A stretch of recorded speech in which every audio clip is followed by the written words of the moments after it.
Hello students, स्वागत है आपका हमारे YouTube channel new concept academy पर। आज हम एसएससी जीडी के हिंदी के सिलेबस के जो नेक्स्ट टॉपिक है उसके बारे में बात करेंगे। इससे पहले वाली वीडियो में हमने आपको समास के बारे में बता रहे थे और उसमें अव्ययीभाव समास हो गया था, तो उसी का हम जो नेक्स्ट पार्ट है आज आपको पढ़ाएंगे। ठीक है, तो उससे पहले मैं बता दूं, वीडियो को शेयर कर दीजिएगा और अभी तक जिन लोगों ने चैनल को सब्सक्राइब नहीं किया है चैनल को सब्सक्राइब कीजिए। ठीक है, चलिए आज हम देखते हैं कर्मधारय समास के उसी का नेक्स्ट पार्ट जो है कर्मधारय समास। वह समास जिसमें विशेषण एवं विशेष्य का तथा उपमेय और उपमान का संबंध होता है, कर्मधारय समास कहते हैं। क्या होता है? विशेषण और विशेष्य का या उपमेय और उपमान का संबंध होता है, कर्मधारय समास कहते हैं। ठीक है, अब यहाँ पर आप कहोगे कि विशेषण एवं विशेष्य, इसका वीडियो हम पहले अपलोड कर चुके हैं और उस वीडियो का लिंक डिस्क्रिप्शन बॉक्स में आपको मिल जाएगा। ठीक है ना, तो उससे आप समझ जाएंगे कि विशेषण किसे कहेंगे और विशेष्य किसे कहेंगे। 1 मिनट, ठीक है ना, विशेषण किसे कहेंगे और विशेष्य किसे कहेंगे। ठीक है, जैसे लता देह, जैसे लता देह, और इसको विग्रह करेंगे। जब समास को तोड़ना क्या कहलाता है? विग्रह करना कहलाता है। तो जब हम इसका विग्रह करेंगे तो हो जाएगा लता रूपी देह। क्या हो जाएगा? लता रूपी देह। दूसरा है कमल नयन। क्या बन जाएगा? कमल के समान नयन। क्या हो जाएगा? कमल के समान नयन। अब हम आपको वो विधि बताने वाले हैं जिससे आप कर्मधारय समास को तुरंत ही पहचान सकते हैं। ठीक है, देखिएगा कि जहां पर विग्रह करने पर आपको के समान नजर आए, के समान, विग्रह करने पर बीच में के समान आ जाए, है जो आ जाए, क्या आ जाए? है जो आ जाए। ठीक है, रूपी आ जाए, क्या आ जाए? है जो आ जाए, रूपी आ जाए, या सदृश आ जाए। क्या आ जाए? सदृश आ जाए। तो ये क्या हो जाएगा? इतना आप डायलॉग एक तरह से याद रख लो, के समान है जो रूपी सदृश कर्मधारय। क्या हो जाएगा? के समान है जो रूपी कर्मधारय। ठीक, चलिएगा इस बात को आप याद रखें। चाहो तो अपनी सुविधा के लिए, ठीक है, इसको आगे पीछे भी कर सकते हो, लेकिन इतनी लाइन आपको पक्का याद रखनी पड़ेगी और अगर ये याद हो जाती है तो आप कभी भी इसको नहीं भूलोगे। अब हम इसके कुछ एग्जांपल्स हैं, उनको देखते हैं। ठीक है, चलिएगा इसको आप लिख लीजिए, स्क्रीनशॉट ले लीजिए।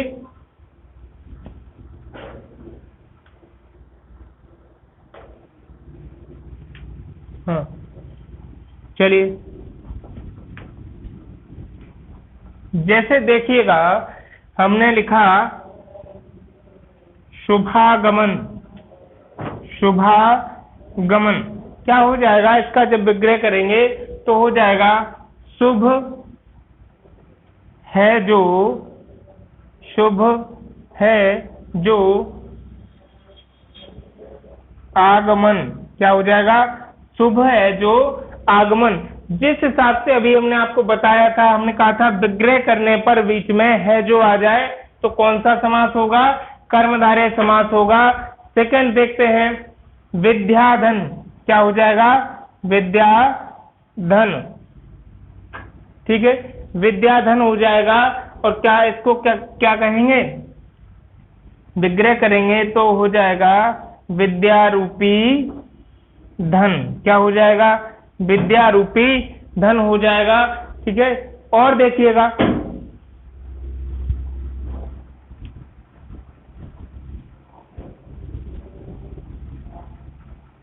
चलिए देखिएगा महात्मा। क्या हो जाएगा? महात्मा। तो देखिए महान विग्रह करेंगे, महान है जो आत्मा, क्या हो जाएगा, महान है जो आत्मा, ये हो जाएगा। जैसे नील गाय, क्या हो जाएगा, नील गाय, है ना। देखिएगा नीली है जो, या नील है जो गाय,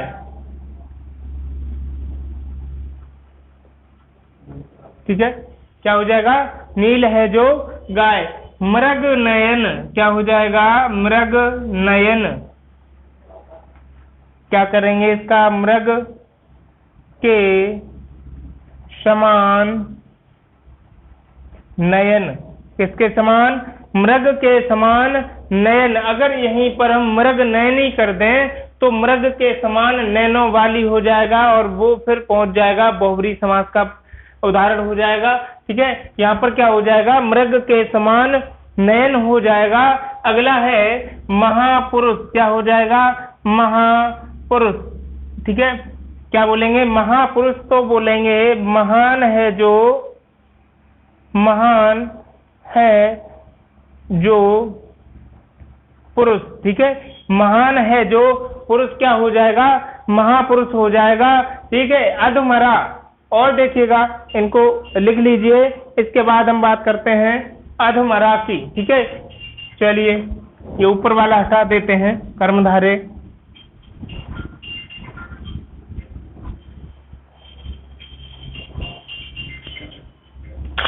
ठीक है, लिखिएगा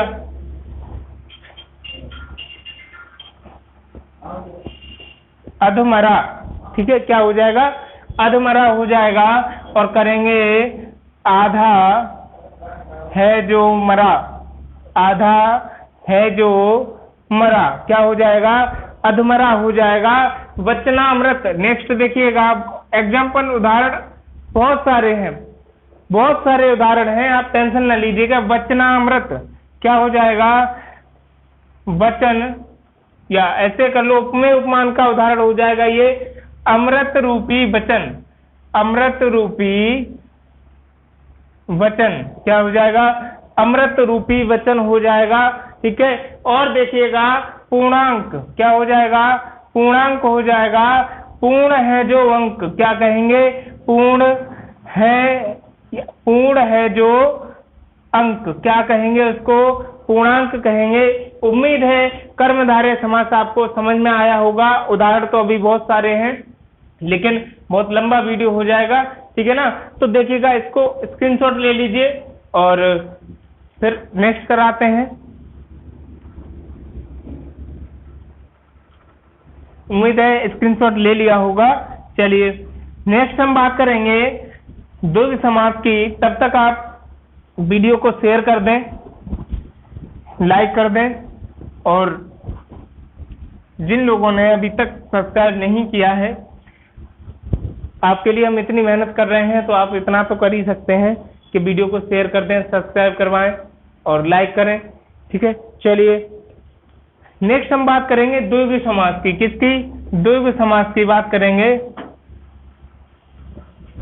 द्वंद्व समास की बात करते हैं। इसमें क्या होता है, पूर्व पद संख्यावाचक होता है। पूर्व पद क्या होगा, पूर्व पद संख्या, ये इसकी पहचान है, क्या है, पूर्व पद संख्यावाची होता है। क्या होता है, संख्यावाची होता है, ठीक है। पूर्व पद संख्यावाची होता है और उत्तर पद प्रधान होता है, और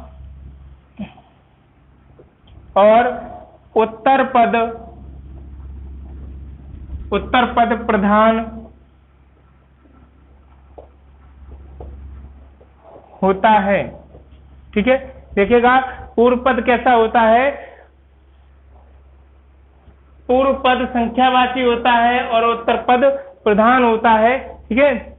चलिए, और समस्त में इसमें क्या होता है, समूह का बोध भी होता है, ठीक है। ये इसकी पहचान मान लीजिए, समूह का बोध होता है।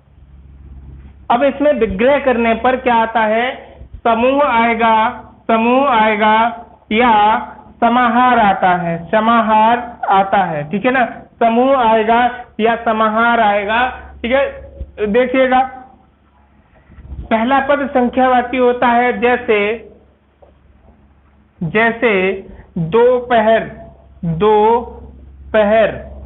ठीक है।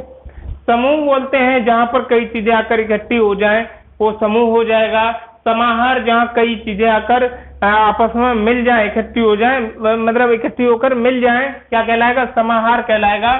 तो देखिएगा दो पैर कैसे करेंगे विग्रह इसका? दो पैरों का समाहार, क्योंकि दोनों पैर वहां आके बिल्कुल मिल जाते हैं, दो पैरों का समाहार कहलाएगा। नवग्रह क्या कहेंगे? नवग्रह, ठीक है। नौ ग्रहों का समूह, नवग्रह क्या कहा जाएगा? 9 ग्रहों का समूह कहा जाएगा, ठीक है। अष्टाध्यायी क्या कहेंगे? अष्टाध्यायी कहेंगे 8 अध्यायों का, 8 अध्यायों का समूह क्या कहा जाएगा? 8 अध्यायों का समूह कहा जाएगा, ठीक है ना। चलिए इसका स्क्रीनशॉट लीजिए, फिर हटाते हैं।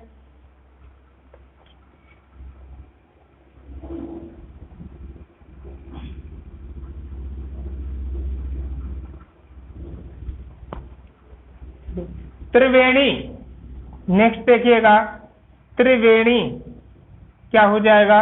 ठीक है, 3 वेणियों, वेणियां बोलते हैं धाराओं को, किसको? धाराओं को, ठीक है। 3 वेणियों का, धाराओं का समाहार क्या हो जाएगा? 3 धाराओं का समाहार हो जाएगा, त्रिवेणी हो जाएगा। जल्दी से कर लीजिए। और इसके बाद हम बात करते हैं द्वंद्व समास की, इसके बाद बात करते हैं द्वंद्व समास की, ठीक है। चलिए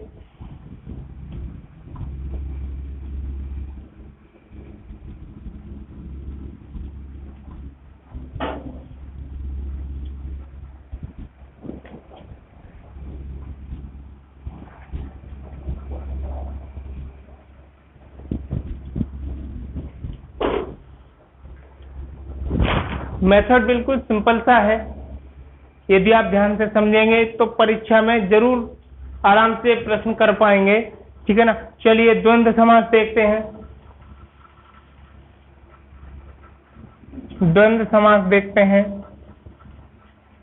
अक्सर आपने सुना होगा कि बुजुर्ग कहते हैं कैसा द्वंद्व मचा रखा है, ठीक है ना, कैसा द्वंद्व मचा रखा है, यानी जहां पर दोनों पद प्रधान हो, है ना, दोनों पद प्रधान हो, क्या हो जाएगा? और बीच में लिख लेते हैं दोनों पद प्रधान हो, जिस समास में दोनों पद प्रधान हो और बीच में योजक चिन्ह हो, बीच में योजक चिन्ह हो, ठीक है ना। ये आपको पहचान बता रहे हैं कि दोनों पद प्रधान हो और बीच में योजक चिन्ह हो, क्या कहलाएगा? बीच में योजक चिन्ह हो, क्या कहलाएगा? द्वंद्व समास कहलाएगा, ठीक है, द्वंद्व समास कहलाएगा। चलिए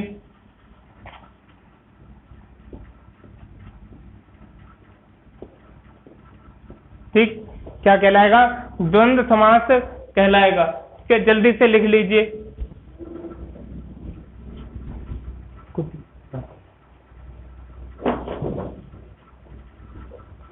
चलिए जैसे अब यहां पर बात आती है कि हमने आपसे कहा कि बीच में योजक चिन्ह हो, ऐसा है, लेकिन जरूरी नहीं है कि हर योजक चिन्ह वाला समास द्वंद्व समास हो, हर योजक चिन्ह वाला समास द्वंद्व समास हो सकता है कि अगर वो मतलब समान हो, यानी आवृत्ति बोधक हो, तो वो कौन सा हो जाएगा? अव्ययीभाव समास हो जाएगा। जैसे मान लीजिए अगर इस तरह लिखा हुआ है और बीच में योजक चिन्ह भी है, अपना अपना, क्या कहेंगे? अपना अपना, तो क्या हो जाएगा साहब, ये एक जैसे मिल रहे हैं, आवृत्ति बोधक है, और यहाँ पर कौन सा हो जाएगा, अव्ययी भाव समास हो जाएगा। जिन लोगों ने अव्ययी भाव वाली वीडियो नहीं देखी है तो उसका लिंक भी डिस्क्रिप्शन बॉक्स में दिया हुआ है, देख लीजिए। अव्ययी भाव समास हो जाएगा जहां पर एक जैसी कंडीशन दोनों तरफ दी हुई होती है, एक ही शब्द दो बार दिया होता है, तो क्या होगा, अव्ययी भाव समास होता है। लेकिन यदि हम यहीं पर इसको बदल कर क्या कर दें, योजक चिन्ह कर दें और यहाँ कर दें अपना पराया, अपना पराया, शब्द बदल जाएगा और क्या हो जाएगा, जरूरी नहीं है कि ये अपोजिट ही हो, विलोम ही हो, ऐसा जरूरी नहीं है, लेकिन यहाँ पर क्या हो जाएगा, एक जैसा ना हो और ये हो जाएगा द्वंद्व समास। क्या हो जाएगा, द्वंद्व समास हो जाएगा, ठीक है ना। चलिए और देखेंगे, दाल रोटी, दाल रोटी, इसको तोड़ने पर, विग्रह करने पर बीच में क्या आता है, और लिख लीजिए, विग्रह करने पर, विग्रह करने पर और आता है, क्या आता है, और आता है, ठीक है, और आता है, ठीक है, विग्रह करने पर क्या आता है, और आता है। तो अगर हम इसको तोड़ेंगे क्या हो जाएगा, दाल और रोटी, दाल और रोटी हो जाएगा, ठीक है, क्या हो जाएगा, दाल और रोटी हो जाएगा। नेक्स्ट अगर देखेंगे, माता पिता, क्या हो जाएगा, माता पिता, ठीक है, भाई बहन, भाई बहन, ठीक है, क्या हो जाएगा, भाई बहन हो जाएगा। आगे पीछे, आगे आगे पीछे, ठीक, पाप पुण्य, क्या हो जाएगा, पाप पुण्य, ठीक है, दाएं बाएं, क्या हो जाएगा, दाएं बाएं, ठीक है, दाएं बाएं। चलिए इनके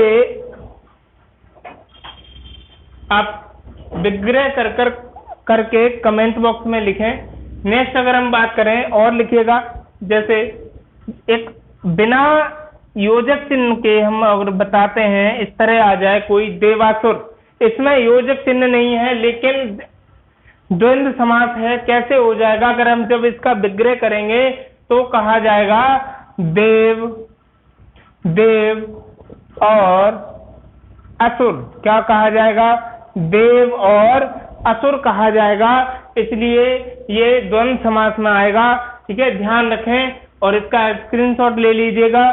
फिर नेक्स्ट समास की बात करते हैं। चलिए हट जाते हैं।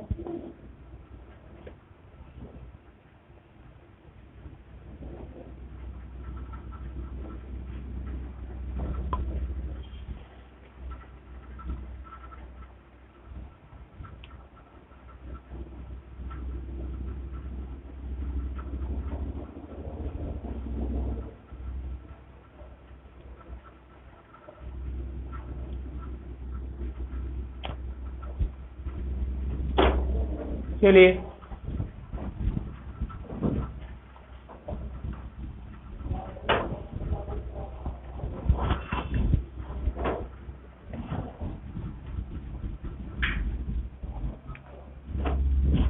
वीडियो को अधिक से अधिक शेयर करें।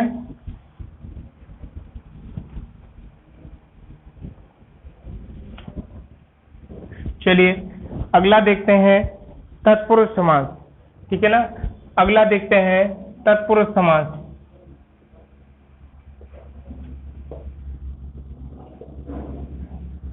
ठीक, चलिएगा, जिस समास का, जिस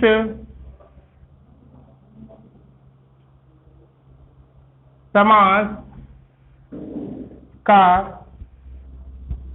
पूर्व पद प्रधान हो, जिस समास का पूर्व पद प्रधान हो उसे, ये रुकिएगा, और समस्त पद में, समस्त पद में विभक्ति, विभक्ति चिन्ह का, विभक्ति चिन्ह का लोप हो, ठीक है, विभक्ति चिन्ह का लोप हो, ठीक है, उसे तत्पुरुष समास कहते हैं, उसे तत्पुरुष समास कहते हैं। ठीक है,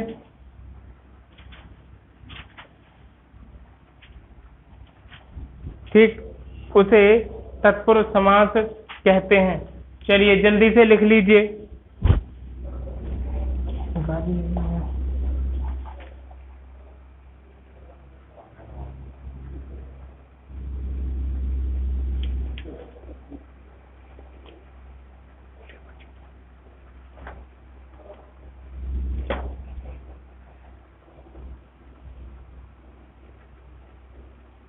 थोड़ी सी मिस्टेक हो गई है, यहाँ पूर्व पद नहीं होता, उत्तर पद होता है। ठीक है, पूर्व पद गौड़ होता है। चलिए, जिस समास का उत्तर पद प्रधान हो और समस्त पद में विभक्ति चिन्ह का लोप हो उसे तत्पुरुष समास कहते हैं। विभक्ति चिन्ह यानी कारक चिन्ह, जिसका वीडियो हमने आपको पहले ही प्रोवाइड करा रखा है, उसका लिंक भी डिस्क्रिप्शन बॉक्स में आपको मिल जाएगा। कारक देख लें, कारकों की संख्या 8 होती है, कारकों की संख्या 8 होती है, लेकिन समास में हम केवल 6 कारक चिन्हों का ही प्रयोग करते हैं। कितने? 6 कारक चिन्हों का प्रयोग करते हैं। तो यहाँ पर हम एक एक करके बारी बारी एक एक करके देखेंगे कौन से होते हैं। ठीक है ना, चलिएगा, पहला देखेंगे,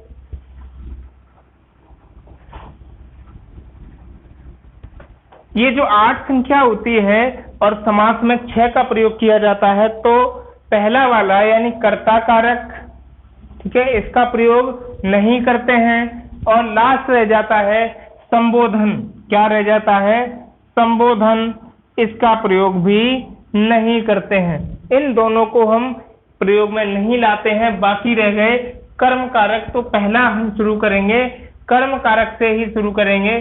ठीक है, कर्म तत्पुरुष, क्या हो जाएगा नाम इसका? कर्म तत्पुरुष हो जाएगा। और एक नाम और देते हैं द्वितीय तत्पुरुष, क्योंकि ये कारकों में दूसरे नंबर से होता है, इसलिए द्वितीय तत्पुरुष। क्या कहेंगे? द्वितीय तत्पुरुष। ठीक है ना, चलिएगा, ये तत्पुरुष समास की पहचान क्या है कि इसको विग्रह करने पर क्या होता है? कारक चिन्ह को का प्रयोग होता है। विग्रह करने पर क्या होता है? को का चिन्ह प्रयोग होता है। और समस्त पद को बनाते समय को का लोप हो जाता है। समस्त पद को बनाते समय क्या हो जाएगा? को का लोप हो जाएगा। ठीक है ना, कर्म तत्पुरुष हो जाएगा। चलिएगा देखें कैसे। जैसे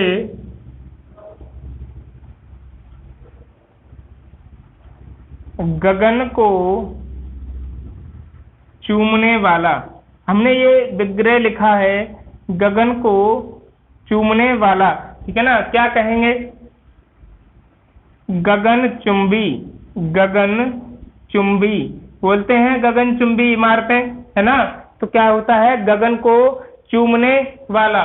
ठीक है, मुंह तोड़, क्या कहेंगे? मुंह तोड़, क्या कहेंगे? मुंह तोड़, है ना। मुंह तोड़ जवाब क्या होगा विग्रह इसका? देखिएगा, मुंह को तोड़ने वाला, ऐसा जवाब मुंह को तोड़ने वाला क्या कहलाएगा? मुंह तोड़ जवाब कहलाएगा। ठीक है ना, चलिए, शरणागत, क्या हो जाएगा? शरणागत। ठीक है, शरण को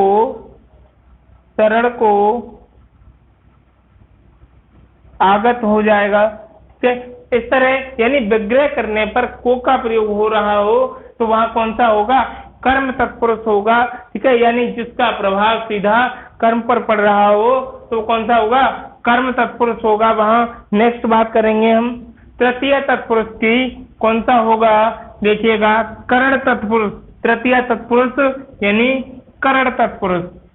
ठीक है, दूसरे नंबर में आ जाएंगे, तृतीय तत्पुरुष हो जाएगा, तृतीय तत्पुरुष हो जाएगा। ठीक है, इसका नाम हो जाता है करण तत्पुरुष। क्या हो जाएगा? करण तत्पुरुष हो जाएगा। चलिए,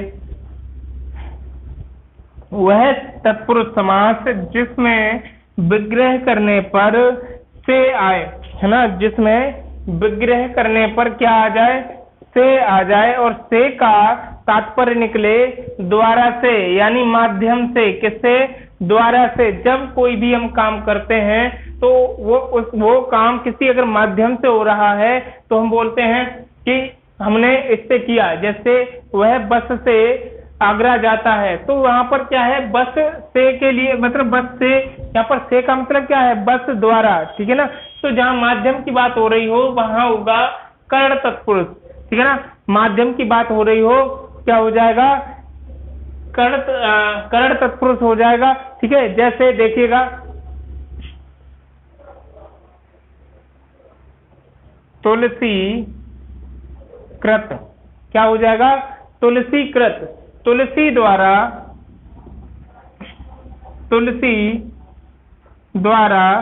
कृत, क्या कहेंगे, तुलसी द्वारा कृत, ठीक है। रेखांकित, क्या कहेंगे, रेखांकित, ठीक है। देखिएगा रेखा से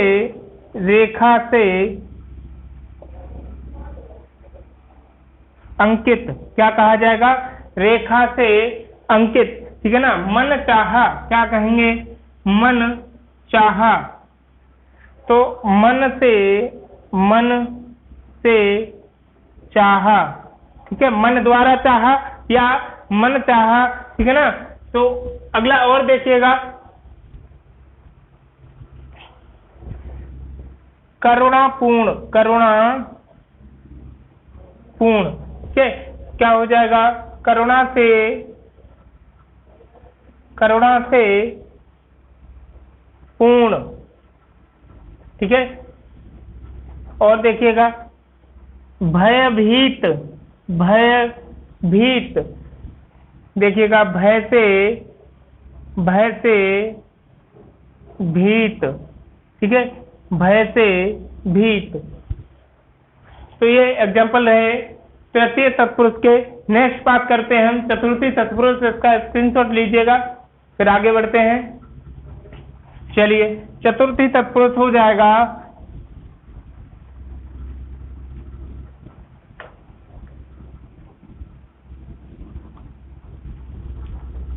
चलिए संप्रदान तत्पुरुष। कौन सा हो जाएगा, संप्रदान तत्पुरुष, ठीक, संप्रदान तत्पुरुष, ठीक। इसको हम बोलेंगे चतुर्थी तत्पुरुष, ठीक है। चलिए वीडियो को लाइक कर दें, शेयर कर दें, ठीक है ना। चलिए संप्रदान तत्पुरुष में इसका विभक्ति चिन्ह होता है के लिए, अर्थात यानी विग्रह करने पर के लिए आएगा। यदि हम समस्त पद बनाएंगे तब क्या आएगा, इसका लोप हो जाएगा, ठीक। चलिए देखिएगा प्रयोगशाला, क्या हो जाएगा, प्रयोगशाला, यानी प्रयोग के लिए शाला, है ना। शाला बोलते हैं जगह को, भवन को, ठीक है ना। अगला लिखिए रसोई घर, रसोई के लिए, रसोई कुछ नहीं करना है, इससे सरल तो कुछ है नहीं, बीच में तत्पुरुष समास से सरल कुछ है ही नहीं, कुछ नहीं करना, बीच में तोड़ के कारक चिन्हों का प्रयोग करना है। रसोई के लिए घर, है ना। चलिए अगला विद्यालय, क्या हो जाएगा, विद्यालय, है ना। विद्या के लिए आलय, विद्या के लिए आलय। जितने लोग इसको विद्या पढ़ते हैं गलत पढ़ते हैं, कृपया इसको विद्या न पढ़े, विद्या होता है ना। चलिएगा नेक्स्ट है यज्ञशाला, क्या हो जाएगा, यज्ञशाला, ठीक है। यज्ञ के लिए शाला, क्या हो जाएगा, यज्ञ के लिए शाला हो जाएगा। जल्दी से इनको लिख लीजिए, ठीक है। चलिए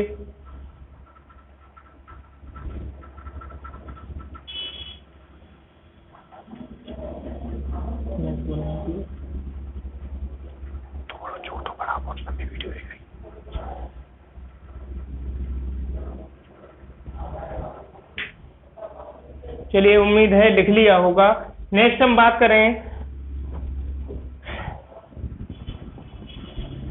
5वें की, हो जाएगा पंचम तत्पुरुष कहेंगे उसको, और कहेंगे अपादान तत्पुरुष। क्या कहेंगे?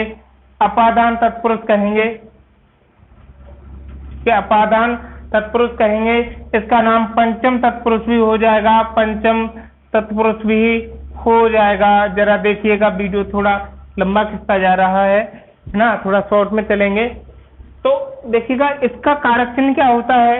अपादान तत्पुरुष का भी से होता है, लेकिन वहां पर से का अर्थ था द्वारा, यहाँ पर से का अर्थ है अलग होने के लिए। क्या हो जाएगा? जहां पर भी कोई वस्तु किसी से या कोई भी चीज अलग हो रही होती है तो वहां इसी अपादान से का अर्थ दिया जाता है अलग होने में। ठीक है ना, देखते चलिएगा।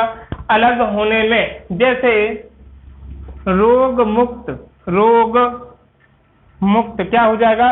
रोग मुक्त हो जाएगा। और इसका जब हम विग्रह करेंगे तो बीच में कुछ नहीं करना, सीधा से का प्रयोग करना है। यानी जहां पर कोई चीज किसी से अलग हो रही हो, यहाँ से सब रोग अलग हो रहा है, क्या हो जाएगा? विग्रह करेंगे तो रोग से मुक्त क्या हो जाएगा? रोग से मुक्त, से में से ही हो जाएगा ऋण मुक्त। क्या हो जाएगा? ऋण मुक्त। क्या हो जाएगा? ऋण मुक्त हो जाएगा। ऋण से मुक्त हो जाएगा। क्या हो जाएगा? ऋण से मुक्त हो जाएगा। ठीक है। और देखिएगा पथ भ्रष्ट क्या हो जाएगा? पथ भ्रष्ट हो जाएगा। और पथ से भ्रष्ट हो जाएगा। ठीक है, क्या हो जाएगा? पथ से भ्रष्ट हो जाएगा। ठीक है, चलिए अगला वाला देखते हैं।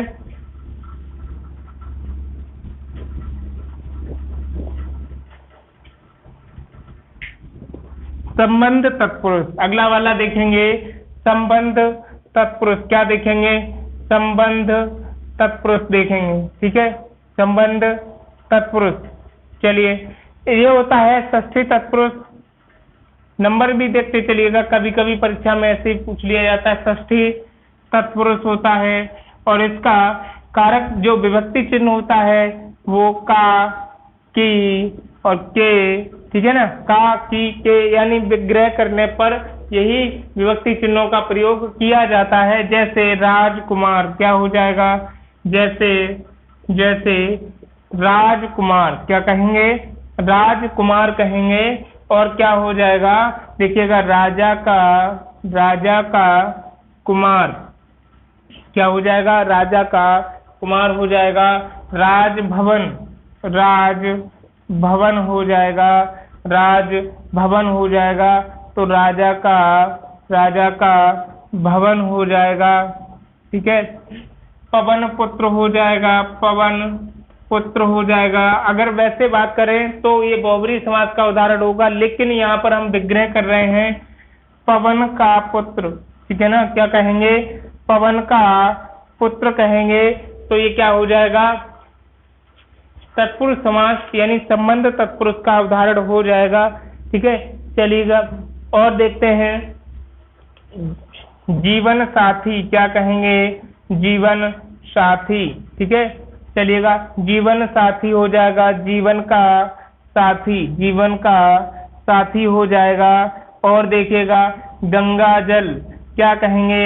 गंगा जल। देखिएगा, देखो गंगा का जल हो जाएगा। गंगा का जल हो जाएगा। जल्दी से लिख लीजिए और नेक्स्ट चलते हैं।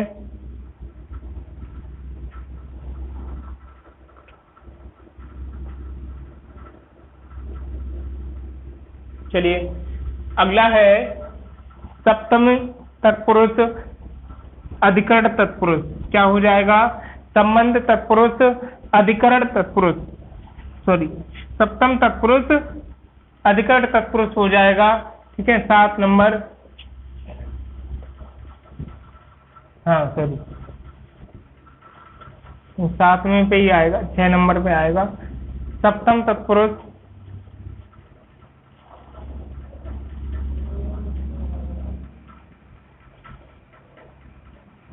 क्या कहेंगे? अधिकरण तत्पुरुष, अधिकरण तत्पुरुष। ठीक है, सप्तम तत्पुरुष अधिकरण तत्पुरुष कहेंगे और इसका विभक्ति चिन्ह होता है मैं और पर। क्या होता है? मैं और पर। विग्रह करने पर मैं और पर आता है। ठीक है, देखिएगा, चलिए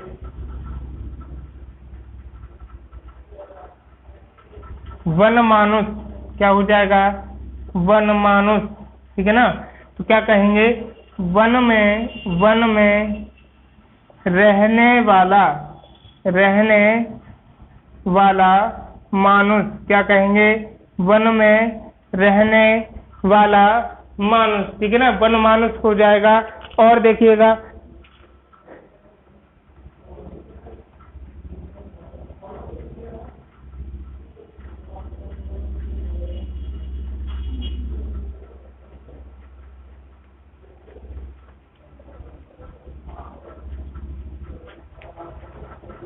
आत्मनिर्भर, आत्मनिर्भर।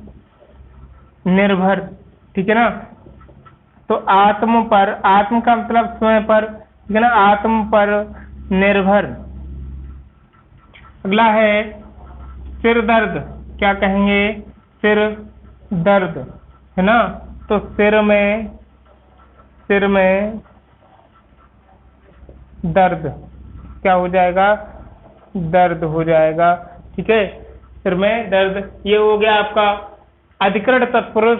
नेक्स्ट अगर बात करें, अब ये आपका तत्पुरुष समास लगभग कंप्लीट हो गया, है ना। एक इसके बाद एक और बचता है नए समास। क्या बचता है? नए समास बचता है। ये भी तत्पुरुष समास का ही एक पार्ट है, लेकिन इसमें क्या होता है? नकारात्मकता का भाव होता है। जैसे देखिएगा, जैसे अखाद्य। क्या कहेंगे? अखाद्य कहेंगे, यानी क्या हो जाएगा? न खाद्य, यानी न खाद्य। ठीक है, न खाद्य। अजन्मा, अजन्मा क्या हो जाएगा? न जन्मा। ठीक है ना, क्या हो जाएगा? न जन्मा। यानी ऐसे एग्जाम्पल जिनमें नकारात्मकता का प्रदर्शन हो, वो क्या कहलाएंगे? नए समास में आता है। और लास्ट आपका रह गया है बहुब्रीहि समास। डालिएगा, बहुब्रीहि समास की बात करें, हम बहुब्रीहि समास देखते हैं। अब चलिए,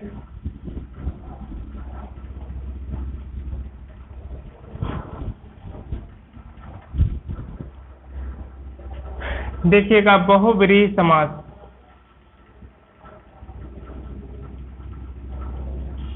बहुब्रीहि समास देखिएगा, जिस समास में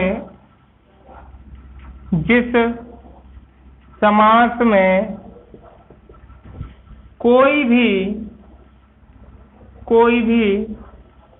पद प्रधान नहीं होता है। कोई भी पद प्रधान नहीं होता है। ठीक है ना, जिस समास में कोई भी पद प्रधान नहीं होता है, परंतु दोनों पद मिलकर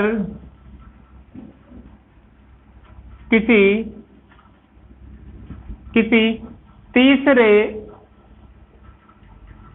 अर्थ की ओर या शब्द की ओर, ठीक है ना, तीसरे शब्द की ओर इशारा करते हैं। ठीक है ना, तीसरे शब्द की ओर इशारा करते हैं। क्या कहेंगे? बहुब्रीहि समास।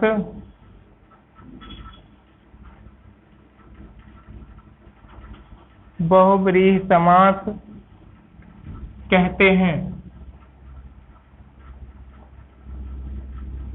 देखिएगा कि बहुब्रीहि समास में कोई भी पद प्रधान नहीं होता है, और जितने भी यानी दोनों पद मिलकर क्या करते हैं? तीसरे किसी शब्द की ओर इशारा करते हैं। और इसकी पहचान क्या है? इसमें अधिकतर क्या होता है कि देवी देवताओं के नाम कैसे पहचानेंगे आप? देवी देवताओं के नाम, है ना, किसी विशिष्ट व्यक्ति का नाम, विशिष्ट कोई विशिष्ट नाम हो, तो ये सब क्या कहलाते हैं, बहुब्रीहि समास के ही उदाहरण होते हैं। विशिष्ट नाम हो, देवी देवताओं के नाम अक्सर इसी में ही आते हैं। चलिएगा, जैसे इसको लिख लीजिए, फिर हम इसको हटा रहे हैं। जैसे देखिएगा,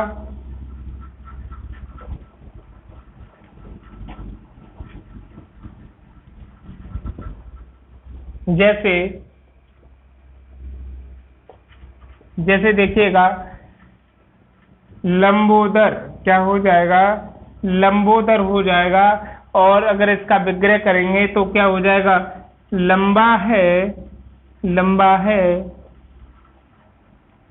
उदर जिसका, लंबा है उदर जिसका। अगला हो जाएगा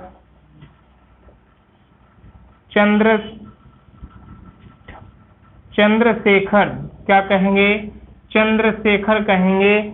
यानी चंद्रमा है शिखर पर जिसके, क्या कहेंगे, चंद्रमा है शिखर पर जिसके, अर्थात कौन है, शंकर जी है, अर्थात शंकर जी हो जाएंगे। ठीक है, और ये कौन हो जाएंगे, गणेश जी, क्या हो जाएंगे, ठीक है ना, गणेश जी हो जाएंगे।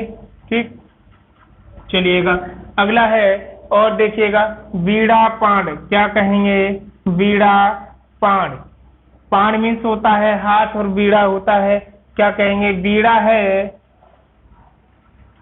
है जिसके हाथ में, वीणा है जिसके हाथ में। ठीक है ना। नेक्स्ट देखिएगा, चक्रपाण, चक्रपाण क्या कहेंगे, चक्र है जिसके हाथ में, चक्र है जिसके हाथ में। ठीक है ना, चक्र है जिसके हाथ में।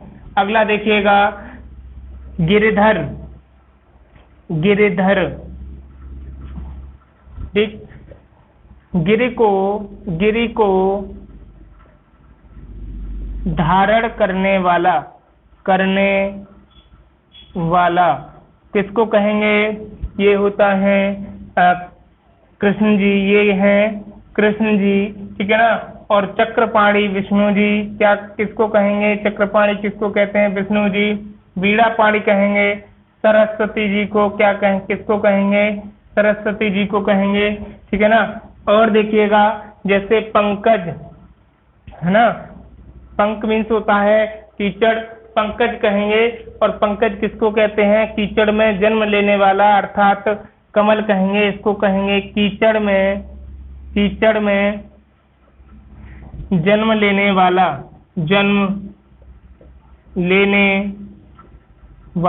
कीचड़ में जन्म लेने वाला अर्थात कमल होता है। अब बात करते हैं, ये आपका बहुब्रीहि समास रहा, और भी बहुत सारे एग्जांपल्स हैं, लेकिन अब बात करते हैं कि परीक्षा में समास पूछा कैसे जाएगा। ठीक है ना। चलिएगा, एक दो प्रश्न देखते हैं।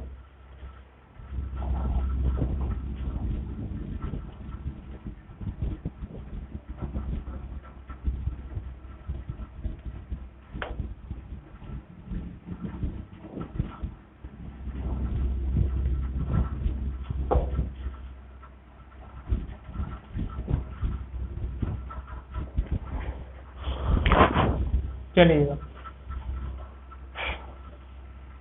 तो ऐसे पूछा जाता है, द्वंद्व समास का उदाहरण है, द्वंद्व समास का उदाहरण है, या निम्न में द्वंद्व समास है। ठीक है ना। तो पहला ऑप्शन होगा कमल नयन, क्या होगा, मान लीजिए जरूरी नहीं यही हो, है ना, और भी हो सकता है, कमल नयन। ठीक है। चलिए, अगला हो जाएगा दाल रोटी, क्या हो जाएगा, दाल रोटी। बी ऑप्शन हो जाएगा दाल रोटी। ए हो जाएगा कमल नयन।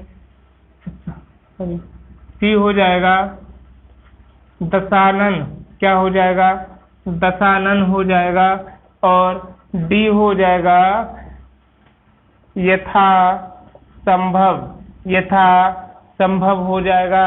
अब आप समझ पा रहे होंगे कि इसमें कौन सा होगा, यानी द्वंद्व समास की अगर बात करें तो दाल रोटी हो जाएगा कि ये कमल नयन किसका हो जाएगा, कमल के समान नयन हो जाएगा यानी कर्मधारय का हो जाएगा। ठीक है, दशानन हो जाएगा, 10 है मुख जिसके यानी शीर्ष जिसके, तो किसका हो जाएगा, दशानन यानी रावण हो जाता है, बहुब्री समास का उदाहरण हो जाएगा।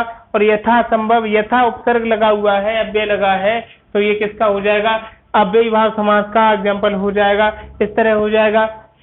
सेकंड टाइप का जो प्रश्न बनता है वो है, चलिए देखें, अगर इसी तरह पूछा जाए कि मान लीजिए पूछा जाए कि द्वंद्व समास का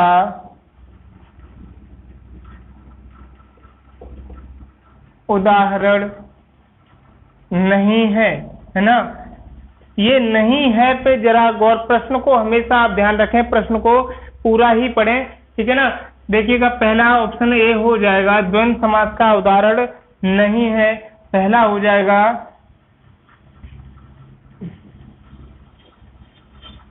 पाप पुण्य, दूसरा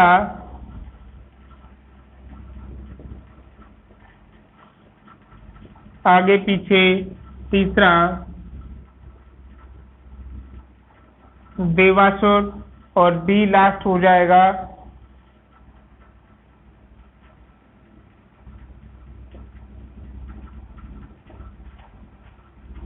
ठीक है सप्तऋषि।